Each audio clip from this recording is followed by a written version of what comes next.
Hey Mr. Worden, thanks for meeting me at the Institute for the Study and Treatment of Loss in Rhode Island. No problem, Therese. It's a shame Alan Wolfelt couldn't be here. He said he's busy writing books, giving lectures and directing the Center for Loss and Life Transition. Too bad. I really wanted to ask him about his 6 reconciliation needs of mourning. By the way, kudos on your 6 R's process of mourning. So what are you working on now? I'm focusing on treatment of complicated mourning, loss of a child, the interface between post-traumatic stress and grief, anticipatory mourning, and specialized intervention techniques in the treatment of traumatic bereavement. You know, same old stuff. You have been conducting research, providing therapy, writing books, and giving lectures on loss, grief, illness, dying, and trauma for 41 years. Don't you get tired?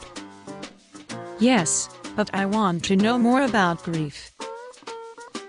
Well, the meaning of attachment furthers our ability to comprehend grief.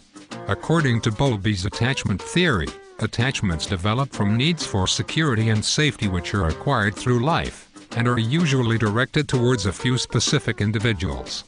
Bowlby proposed that grief responses are biologically general responses to separation and loss.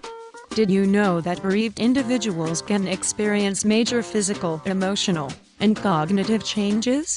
And that grief is an emotional response to loss. It can manifest in sadness, sorrow, fatigue, depression, relief, shock, anger, guilt, and anxiety. Normal grief reactions also include physical symptoms such as tight feelings in the throat and chest, oversensitivity to noise, breathlessness, muscular weakness, and lack of energy. That's why it is so important to help people grieve, especially people mourning the loss of a child. They are more likely to experience complicated grief. People commonly talk about Elizabeth Kubler-Ross's 5 stages of grief: denial, anger, bargaining, depression, and acceptance. But I think these stages are more appropriate for coming to terms with dying. For those who are grieving someone's death, I prefer my 4 tasks of mourning.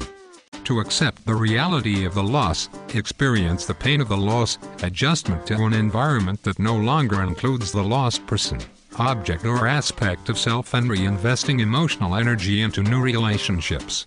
I agree. Hey, I'm hungry. Let's talk about memorials over a sandwich.